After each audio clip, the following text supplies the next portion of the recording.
दिसंबर को Nagpur division graduates constituency का चुनाव होने वाला है और हम सभी जानते हैं कि नागपुर के महापौर श्री संदीप जोशी जी, इन्हें भारतीय जनता पार्टी ने अपना उम्मीदवार बनाया है। ये जो नागपुर विभागीय स्नातक मतदार संघ है, ये भारतीय जनता पार्टी का गढ़ माना जाता है। भारतीय जनता पार्टी यहाँ पर कभी भी पराजित नहीं हुई।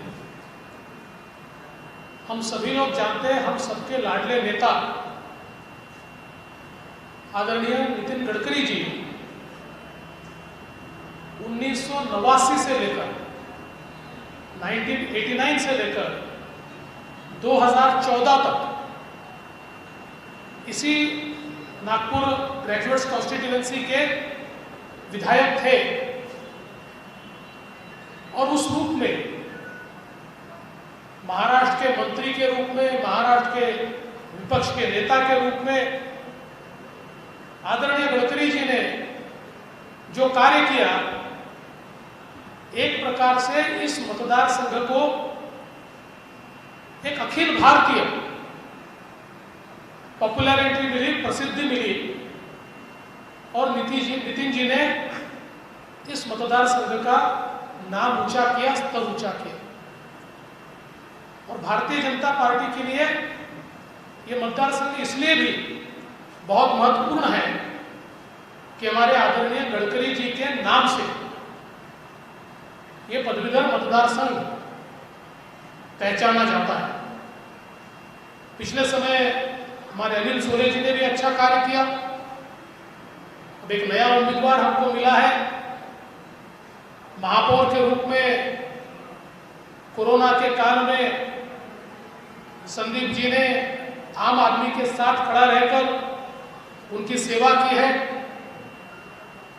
और पिछले कई वर्षों से सामाजिक राजनीतिक कामों में बढ़ चढ़कर संदीप जी हिस्सा लेते हैं। अभी कृष्णा जी जिस प्रकार से बता रहे थे,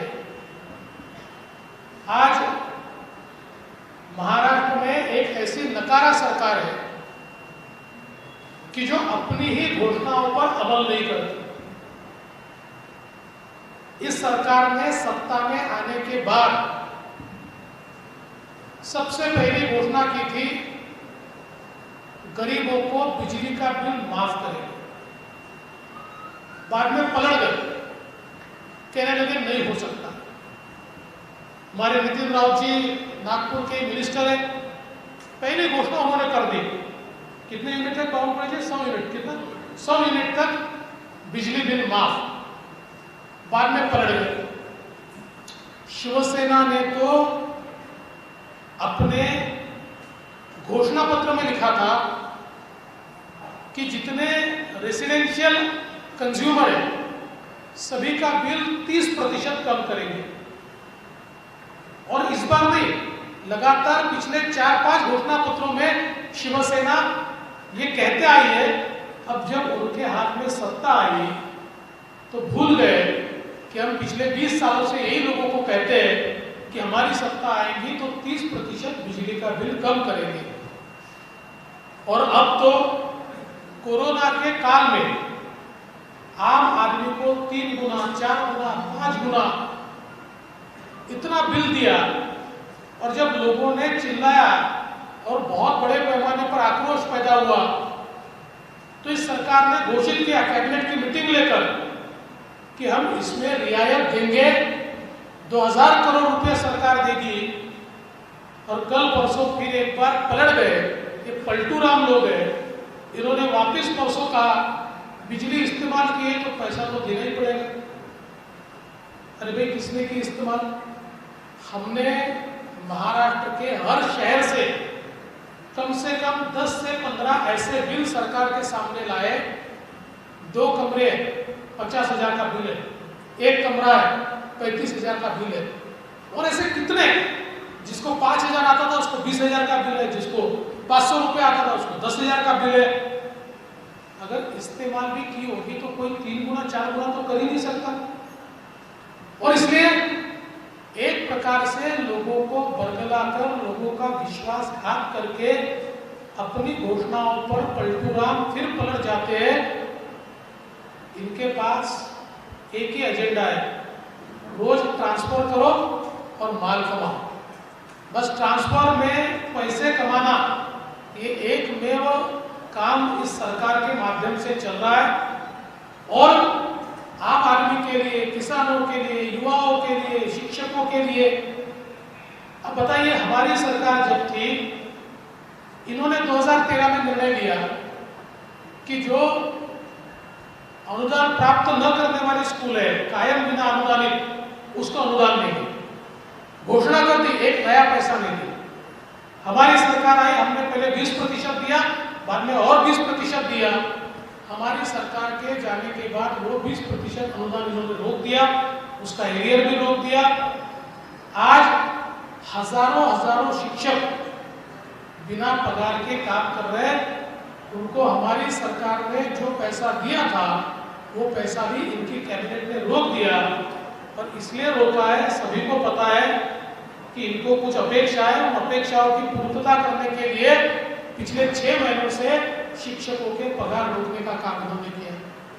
हर क्षेत्र में केवल भ्रष्टाचार चल रहा है और कामों के ऊपर स्टे। हमारे गडकरी जी के माध्यम से हमने केंद्र सरकार की ओर से जो काम शुरू किए, मात्र केवल वो काम चल रहे हैं। और अपनी राज्य की सरकार ने हजारों करोड़ रुपए के जो काम शुरू किए थे, सारे कामों के ऊपर स्टे इन्होंने दिया है। सब काम रोक दिए। आज विकास का एक भी काम, चाहे मुंबई हो, चाहे नागपुर हो, चाहे पूना हो, चाहे औरंगाबाद हो, राज्य सरकार की ओर से एक भी काम शुरू नहीं, एक नया काम भी हाथ में लेते नहीं। और इस सरकार को विदर्भ के प्रति तो गुस्सा है, ऐसा कभी हुआ नहीं होगा। आज कौन सा महीना चल रहा है? नवंबर। 2020 में महाराष्ट्र के मुख्यमंत्री विदर्भ में नहीं आए नहीं। इससे पहले मुख्यमंत्री है कि जो विदर्भ में नहीं आए। न विदर्भ के लिए कोई निर्णय लिया, न किसानों के लिए निर्णय लिया। यहाँ पर असमय बारिश से बाढ़ आई, किसान पूरे मर गए, एक नया पैसा नहीं दिया। इनको विदर्भ के नाम पर मुझे लगता है पता नहीं क्यों इतना गुस्सा है। और अभी तो हमारे मुख्यमंत्री केवल मुंबई के मुख्यमंत्री, महाराष्ट्र के मुख्यमंत्री नहीं है। और इसलिए कहीं ना कहीं अब हमारे विदर्भ का, नागपुर का झटका इस सरकार को दिखाना पड़ेगा। और वो झटका दिखाने की सबसे बड़ा मौका ये अभी स्नातक का चुनाव है, जिस चुनाव में ऐसा करंट इनको देना है कि भागकर मुख्यमंत्री को नागपुर आना पड़ेगा और बोलना पड़ेगा कि भाई हमको बचाओ, हम विदर्भ के लिए कुछ ना कुछ करेंगे। और इसलिए मैं आप सभी से निवेदन करता हूँ, इस चुनाव में जैसे कृष्णा जी ने बताया, पिछले बार केवल 1500 मतदाता थे, लेकिन आप सभी ने बहुत अच्छे तरीके से मेहनत करके 8500 वोटर रजिस्टर किए हैं। और अब पूरी लिस्ट नहीं है, पहले की लिस्ट में कुछ पुराने नाम भी होते थे जो वोटिंग को नहीं जाते थे। अब तो सारी की सारी लिस्ट जो है पिछले 6 महीनों में, 1 साल में तैयार हुई लिस्ट है। तो इसमें ऐसा कोई नहीं है कि जो नदारद है, जो अस्तित्व में नहीं है, जो नहीं है। ये सारे के सारे 8500 वोटर मौजूद है। और इसलिए वोटिंग परसेंटेज ये हमको 60, 65, 70% तक ले जाना पड़ेगा।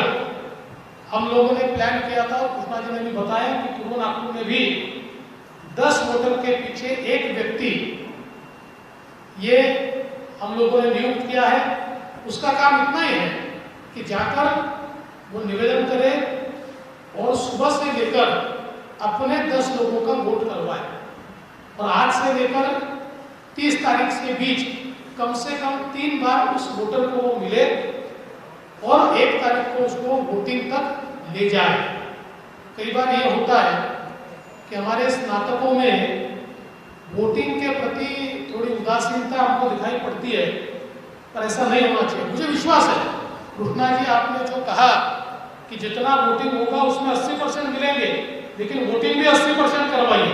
वोटर में 80% वोटिंग और पड़े हुए वोट में 80% वोट, ये पूर्व नागपुर की ओर से हमको मिलना चाहिए। और मेरा विश्वास है यहाँ बैठे हुए ग्रेजुएट्स, यहाँ बैठे हुए वोटर और कार्यकर्ता, ये दोनों मिलकर अगर मन में ठान ले तो पूर्व नागपुर एक बहुत बड़ी लीड हमको देगा।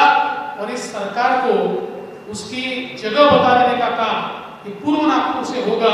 तो उसके लिए आप सभी को निवेदन करता हूँ, आप सभी से विनती करता हूँ और अपने शब्दों को विराम देता हूँ। जय हिंद, जय भारत।